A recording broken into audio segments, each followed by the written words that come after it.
Hola a todas e a todos. Quería falarvos, son Laura Rodríguez, editora de Hércules Ediciones. Quería falarvos un pouco da nosa experiencia coa traducción de literatura infantil e xuvenil. Nós non temos moita experiencia de traducción do galego a outras linguas, pero sí que fixemos bastantes traballos xa de traducción de outras linguas para o galego.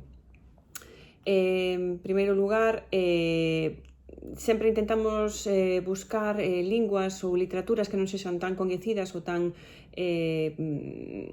teñan tanta popularidade ou tanto éxito como poden ser a literatura inglesa e a norteamericana, que teñen tanta influencia. Entón, buscamos tamén outras literaturas e realmente hai cousas moi interesantes para traer para o galego. Canto a traducións do inglés, por exemplo, sí que fixemos algunha traducción que funcionou moi ben, gustou moito. Libros da editorial Cuarto, que son dous libros de David Litchfield, que é un autor e ilustrador que ten moita sona últimamente en Inglaterra e ten moito éxito. Primeiro fixemos a traducción do Oso e o piano, a traducción de Pilar Bendoiro. Despois a traducción de O xigante secreto do avó, que fixo Raquel Senra.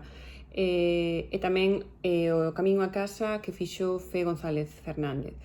Realmente estes libros funcionaron moi ben. O problema que temos é que con este tipo de editoriais tan grandes que normalmente producen en China ou en noutras partes do mundo, fan coedicións moi grandes, con tiradas moi grandes. Entón, o problema que temos é que realmente nós o que facemos é a maqueta coa traducción en galego, mandamos os arquivos para lá e eles son os que se encargan de toda a produción. Entón, estamos moi limitados porque no momento que un libro funciona e que vemos que se esgota, o mellor non temos a oportunidade de volvelo a reimprimir ata que a eles les coincide ben facer outra coedición. Entón, é verdade que hai libros como, por exemplo, O xigante secreto do avó, que estamos en exemplares, pero que no momento que nos interesaba facer esa reimpresión non funcionou.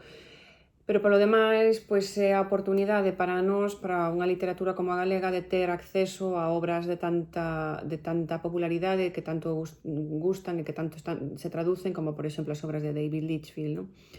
Que tamén traduciron Pilar, Raquel e Fe. Realmente tamén hai que salientar o traballo de Fe, que o libro O camiño a casa que traduciu foi unha obra en verso, non? Entón, sempre intentamos traballar os mesmos tradutores, e a relación sempre é moi boa, e o resultado final penso que aí está, non? Estou moi contenta con estas experiencias. Despois temos outros libros, como dicía antes, de outras literaturas non tan coñecidas ou non tan, con tanto peso no mundo, como pode ser a literatura de Flandes, en neerlandés. Neste caso, realmente foi vin eu un libro na feira de Bolonia, creo que foi no 2018, un libro que se chamaba, en galego traducímolo por O año que é un porquiño. A min gustoume moitísimo a ilustración da portada do libro, chamoume a atención, imaginaba de que podía ir o libro, porque realmente neerlandés non sei, nin entendo nada, pero, ali xa me falaron, deronme a mostra do libro en inglés, e finalmente aí sí que estaban disponibles os dereitos tanto para galego como para español, e decidimos facer as dúas edicións. Tamén aquí hai un tema importante que é precisamente os dereitos, non? Quero dicir, o acceso que temos nós como editorial galega aos dereitos, por exemplo, en galego, evidentemente son máis asequibles, porque é unha lingua minorizada, unha lingua con poucos falantes, poucos lectores e poucas editoriais que entren en competencia, pero cando estamos intentando comprar tamén os dereitos ao español, as dificultades son maiores. Non é difícil atopar un libro que realmente funcione, que guste, que sexa un éxito, que non estea xa en mans de grandes grupos editoriais, non? Entón aquí, por exemplo, no caso deste libro neerlandés, sí que tivemos esa oportunidade, non? E tamén para nós é importante, non, de buscar tamén a visibilidade do español, as posibilidades de exportación e demais. Como seguro que coñecedes este libro, O año que é un porquiño, que traduciu María Alonso Seisdedos coa colaboración de Antón Vialle. bueno, é un libro moi bonito para falar de identidade sexual, unhas ilustracións preciosas, e realmente, bueno, pois penso que é un libro que enche un oco que mellor había na nosa literatura, que non hai tantos libros sobre este tema como de outros temas que xa están máis tocados, non? Foi tal o éxito que o ano seguinte, cando a editorial de Flandes, Erron, decidiu sacar unha especie de secuela deste libro, que realmente son libros así independentes, ainda que teñen os mesmos personaxes, pois tamén decidimos adquirir os dereitos tamén para o galego e para o español. Bueno, este libro ainda foi máis innovador, porque realmente é un libro que fala dunha historia de amor, dese momento de enamorarse por primeira vez dunha persoa, pero neste caso de o granxeiro e o veterinario, que é o título, o granxeiro e o veterinario. É un libro tamén moi bonito, que fala con moita naturalidade deste tema, os nenos e as nenas entendeo perfectamente. É verdade que hai un tipo de público mellor que non está feito, que non está cómodo ainda falando destes temas cos máis pequenos, pero realmente penso que por esta razón polo que é necesario facer libros así, non? De feito, aquí tamén é claro ver a evolución ou o grado de desenvolvemento que teñen uns países respecto de outros, unhas culturas respecto de outras, non? Bélxica ou Flandes neste caso, España ou Galicia, xa non falo de outras literaturas ou de outros países nos que este tema é absolutamente imposible, non, de publicar. Aquí tamén quería facer fincapé nun tema importante, igual que no inglés non tivemos axuda de ningún tipo para facer a traducción. No caso de Flandes sí que hai unha liña de axudas moi interesante, bueno, é verdade que piden unhas características, tamén importante falando de traductores, non? Eles piden uns traductores ben aprobados por eles, que xa teñen unhas listas que eles fan, ou polo menos que teña un currículo que lles faga ver que, ainda que non entendan nada do galego ou do que pode ser ese texto en galego, pois hai unha garantía de que ese texto vai estar ben traducido, non? Aquí, por exemplo, eles para facer a traducción español xa tiñan unha lista de traductores e traductoras español que traducen o español, entón puseme en contacto con unha, é fantástico.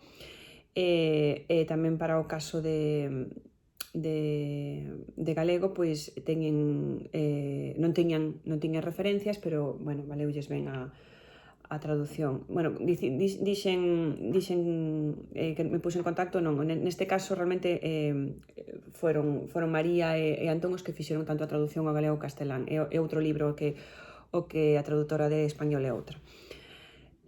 Bueno, ese tándem de María Alonso Seisdedos e Antón Vialle gustoulles e funcionou. De feito, tamén temos outro libro traducido por eles, que Porque te quero moito, e tamén desta mesma editorial de Flandes. E tamén falando de outras literaturas fora un pouco do común, temos de Finlandia 3 libros traducidos, tamén ao galego e ao español. Aquí sí que tamén, neste caso, os finlandeses tamén teñen unha lista de traductoras que eles teñen aprobada ou que teñen catalogados, e despois tamén pois admiten suxestións sempre que haxe un respaldo, unha explicación de por que esa persoa pode facer esa traducción. Neste caso era realmente difícil atopar unha persoa que traducise do finés o galego, non dei atopado ningún nome, entón, dende logo sempre, por lo menos no meu caso, sempre o fago así, pero aparte cando estás optando estas axudas, un requisito ou un plus de puntos é traducir directamente da lingua orixe, que non haxe unha lingua ponte. Entón eu quería traducir directamente do original, e ao final a solución que me deu unha colega, Rosa Marta Gómez Pato, foi Anu Pitcanen, que é unha finlandesa que vive en Compostela, e despois coa colaboración de Charo Baleirón, que é unha traductora coa que tamén traballamos, unha correctora coa que traballamos hai máis de 8 ou 10 anos, xa non sei. Entón, bueno, Anu fixe un pouco a traducción máis grosa do finlandés, do original ao galego, e despois Charo pois deulle un pouco máis esas melloras ou esas particularidades máis da nosa lingua que mellor non tiña, non? Pero bueno, ese tándem, esa parella tamén funcionou moi ben. Fixemos un primeiro libro hai 2 anos, e este ano acaban de sair outros 2, acaba de sair Sen rastro do gato e Cores no mar, que tamén traduciron elas. Tamén aquí tivemos esa axuda do Instituto Finlandés, exactamente non sei o nome, pero bueno, do organismo en Finlandia. A verdade é que, evidentemente non son axudas que cubran todo o que é o investimento que hai que facer e demais, pero bueno, sempre é algo que sirve para non partir de tantos gastos, non? Despois, tamén gustaríame falar un pouquiño das nosas traduccións do portugués. Aquí neste caso tivemos por unha parte os libros de João Manuel Ribeiro, fixemos a traducción de 3 libros deste autor, editor portugués. O máis que tivo máis éxito é un libro realmente precioso, Meu avó rei das pequenas cousas, e a traducción tanto galego como español foi de Ángela Gracián. Un libro realmente bonito. Aquí non tivemos axuda, inda que sí que o goberno portugués, a Dirección Xeral do Libro, e tamén agora co Instituto Camões conxuntamente teñen estas axudas, pero neste caso non as solicitamos. E despois tamén temos libros de outro autor portugués que están traducidos por Anxo Tarrío, de José Antonio Gómez. Aquí tampouco tivemos axudas, e sempre, neste caso, no caso de Anxo Tarrío, pois un pouco coa vantaxe de que realmente ele é amigo do autor, entón, realmente aí a colaboración foi moi fácil, e traduciron Conto da travesía das musas e o Acuario, 2 álbumes ilustrados moi bonitos que saíron no 19, e que realmente, gustaron moito, e como digo, pois con esa vantaxe de ter o autor ao lado para poderlle consultar algunha dúbida ou para matizar algunha cousa, non? E por último, gustaríame falar das traduccións que temos do italiano, que realmente son un fenómeno, que é o fenómeno Mortiña, que seguramente coñecedes. Realmente este foi un libro, o primeiro libro que saiu de Mortiña, que, Mortina en italiano, que funcionou moi ben dende o principio. Esta foi unha proposta que me chegou a mí, non que buscara eu, nin que realmente non vin ata que me presentaron. Chegoume a través dunha axencia literaria de Barcelona, coa que traballamos hai 4 ou 5 anos, cando fixemos unhas traduccións moi bonitas tamén do alemán, que se chaman En familia e todo o mundo, traducción de Rosa Marta Gómez Pato.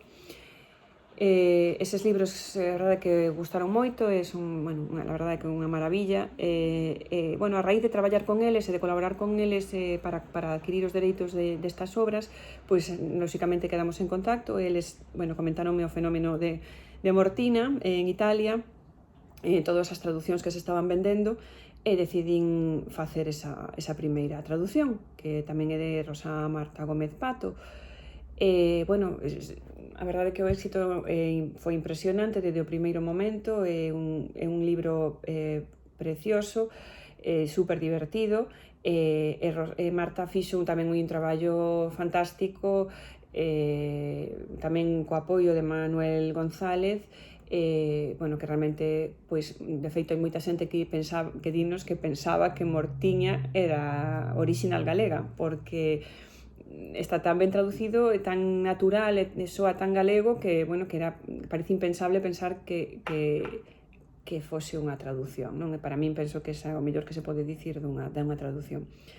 O primeiro que lle fixemos foi cambiar o nome, como dicía antes, non? De Mortina, que como se chama en todas as linguas, por lo menos que eu coñeza, a Mortiña, para facela precisamente máis galega. Despois publicamos outros 2 títulos máis, e estamos xa preparando o cuarto, que sairá xa. Despois temos outro libro máis, que un caderno de actividades, que tamén traducirá Marta, e o 5º volume, que xa está agora está en en fase de produción en Italia. Entón, bueno, como resumo, dicir que a nosa experiencia é moi boa e que para min a labor dos traductores e das traductoras é super importante para realmente traer a nosa lingua eses textos tan bonitos pois de outras literaturas. Penso que, igual que é importante traballar con autores e autoras de aquí de Galicia, tamén é moi bonito, moi importante traer os lectores e lectoras galegos textos que están gustando, que están funcionando, que están interesando noutras literaturas tan importantes como as que comentei. Bueno, aí a labor, como digo, dos traductores é fundamental para que os lectores non perciban que están lendo unha traducción.